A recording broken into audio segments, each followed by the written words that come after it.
Hey, I'm back. Sorry about that. Got interrupted. All right.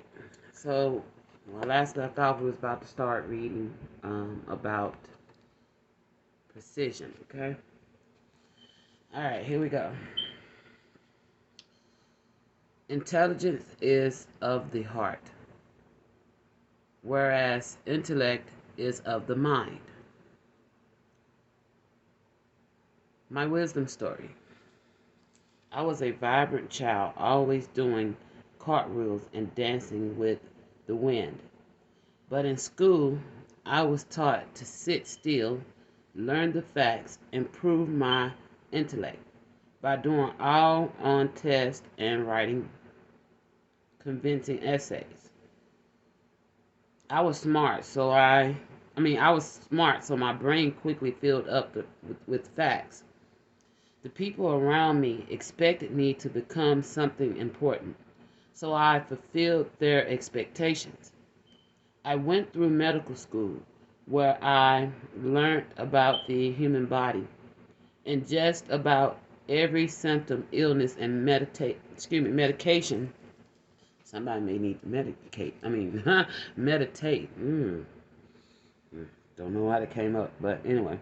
Before long, I was working long hours in a busy, prestigious hospital.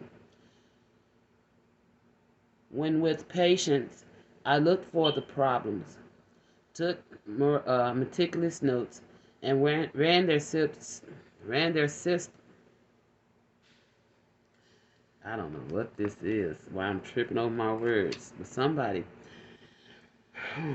we're gonna keep this to the point. I must got a reading come up. I'll be back with that.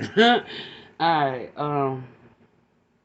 When with patients, I looked for problems, took miraculous notes, and ran their symptoms through my perfectly internalized list of pathologies. I rarely sat down to look in their eyes, hear their stories, or acknowledge their wisdom. I talked predominantly to patients who mentioned their alternative healing modalities or the power of prayer. My behaviors were obsessive, and I was constantly avoiding my patient's pain as well as my own.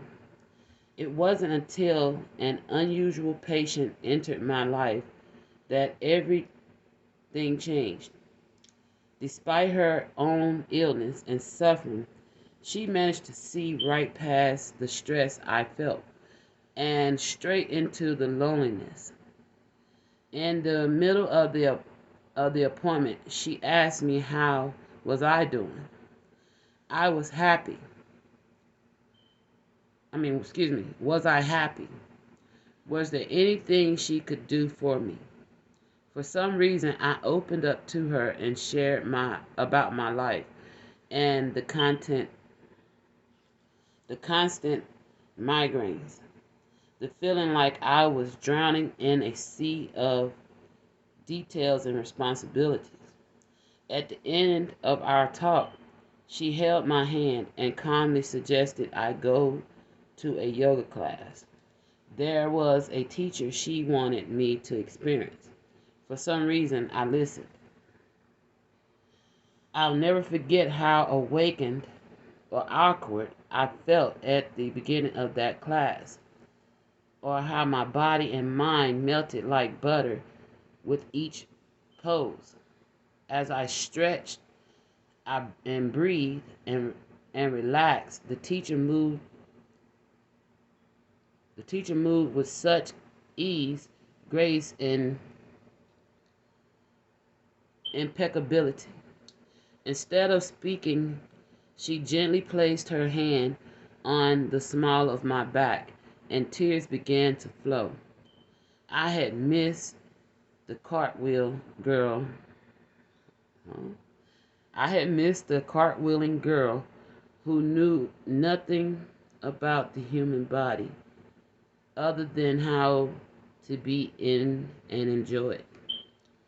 Now I integrate yoga, movement, and meditation I said meditation earlier, And meditation into everything I do.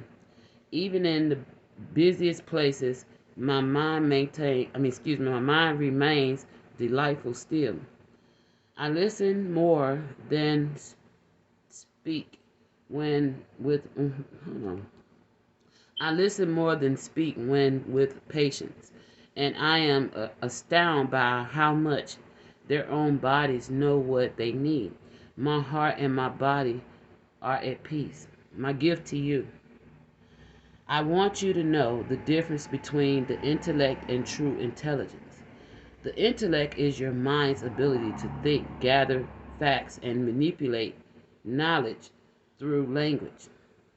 It is wonderful but limited. The more intellectual you are, the less true intelligence you use. The next time you look around, you look with your whole heart. Take in the essence of your mysterious world deep into your soul, and you will begin to taste true intelligence. From this place, you will care less about potential humiliation or more about speaking, writing, and inventing with love. In the language of simplicity, you will become an embodiment of precision and transform the world. Questions for contemplations. Do you feel stuck in life's details with no creative outlet? Is it hard to switch off your mind? Is it always going? Do your mind often pick apart the flaws in people's thinking? Go on a heart walk instead of looking out at the world and noticing the facts. See if you can impeccably feel the spirit. Listen to the trees. Feel into the people. Notice how the experience impacts the way you feel and communicate. Be open to surprise as you could reconnect with your true intelligence. All right. In the healing process, sitting still with yourself is one of the hardest things to do. Because we're so used to looking outside ourselves for accountability and someone else's approval. And to sit still and actually listen to your body, listen to what it's telling you, to listen to your surroundings, to just be quiet, to be in stillness, it's a powerful thing. Even sometimes I still struggle with that. But I make it, if it ain't number 10 minutes a day, I sit still and I take those few breaths, and I try to listen to myself. Gotta get in a habit of it. It takes habit, practice. It's not easy first starting off, trust me, because the silence is just like, oh, why am I sitting here? Why am I doing this? You get irritated with it. But then you have to remember, you're doing this for yourself, so you have to sit still with yourself. If you can have patience for your boss, you can have patience for the people on the road that's driving, if you can have patience for your children, you have to learn how to have patience for yourself. And that right there, man, it's going to be a challenge, but I believe you can do it if you really want to. All right, let's move to the next one. I'm going to stop and go on and give you what Spirit is saying about this card, aspiration. All right. Greed is an energy that will compromise its own integrity in a flash to get what it wants. And this is its downfall. My wisdom story. I grew up in Ashram. I might not be saying that right. I grew up in Ashram of the charismatic guru, following in the footsteps of my in the footsteps of my materially unambitious parents. unambitious parents. I became a devotee at a young age. I, I was adapted.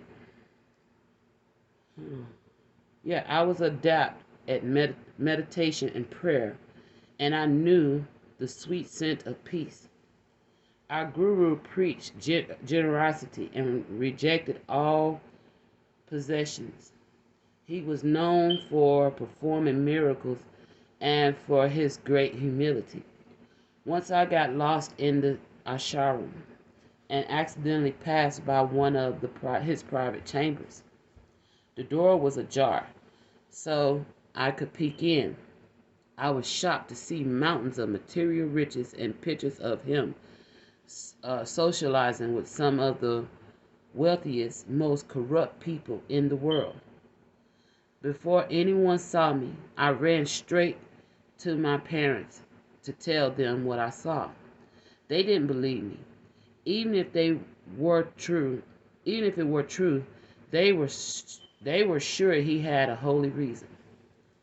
For the next few years, my parents continued to offer their salaries and material goods to the ashram, and he continued to receive their gifts with his hidden greed. Finally, I dared to confront him. He accused me of lying and sinning. My parents were too scared and too confused to stand by my side.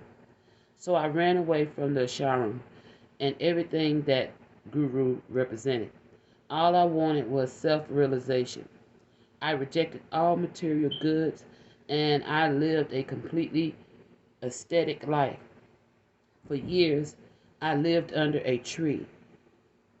When, I mean, then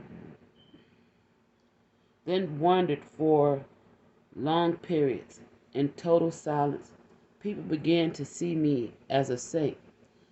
Though I resisted the projections of for as long as I could, my yearnings to serve grew too big to ignore.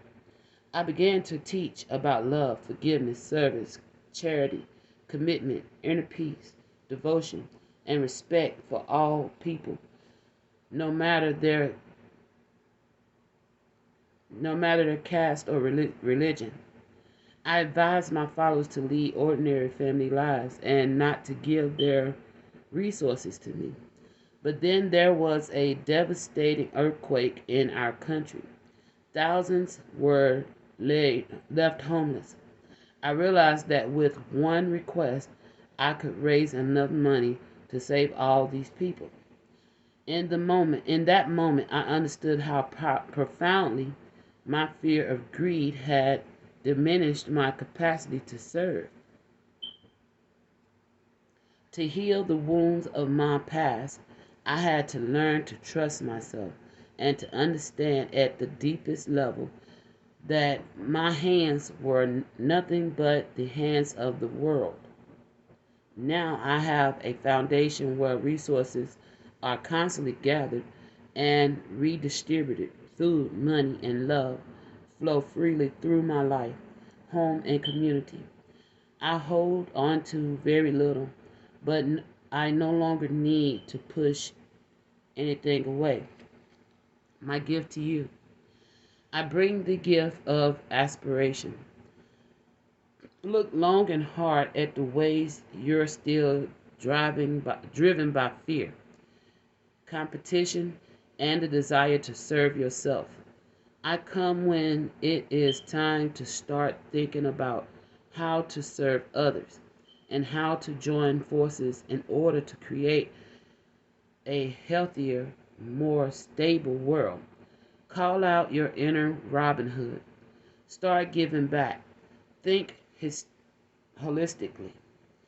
Find creative ways to more justly redistribute the resources on our planet.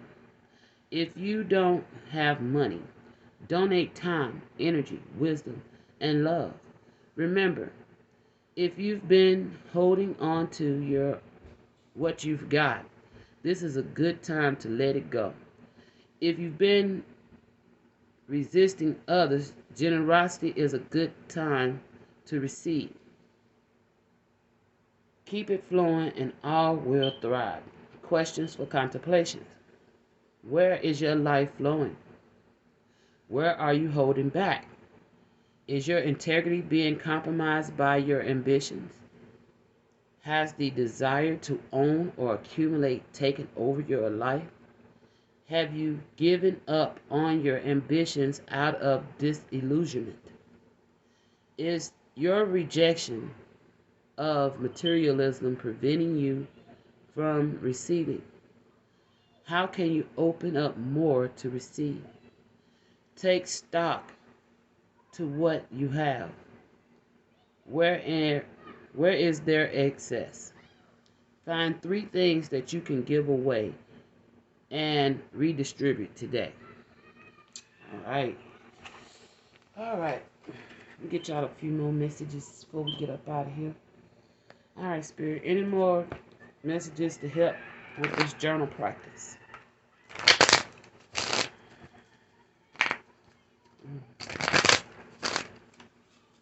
All right. Guardian angels, ancestors, and spirit guides. Thank you.